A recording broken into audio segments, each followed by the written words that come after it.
In order to compare Chinese and Greek mathematics, I'd like to discuss Diophantus with respect to the Greeks.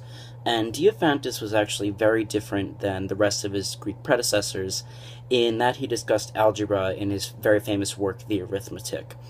Um, he also uses a very example based and almost algorithmic approach to his proofs, and has no sense of generality when proving things because he only has one variable.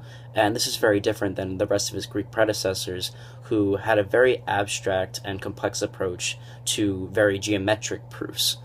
The problem that I discuss is from Diophantus's arithmetic, and it's problem 2.8, which is to divide a given square number into two squares. And he solves the problem by having the given square number as 16, which is obviously a very easy square number, which is 4 squared is 16. Um, in order to perform this proof, he uses, or almost algorithm, he uses binomial expansion, which is something that the Chinese also do in their square root algorithm. And this fundamental concept of mathematics is used heavily by both the Chinese and the Greeks, and specifically Diophantus, when discussing algebra and specifically squares and square roots.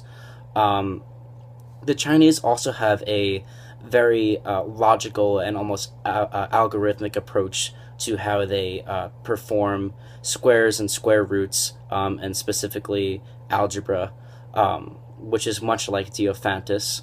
However, the Chinese also have an approach that is more similar to Diophantus's predecessors, which is something that Diophantus lacks, which is that they also have a geometric based approach when solving these square roots by displaying them in pictures of squares and gnomons.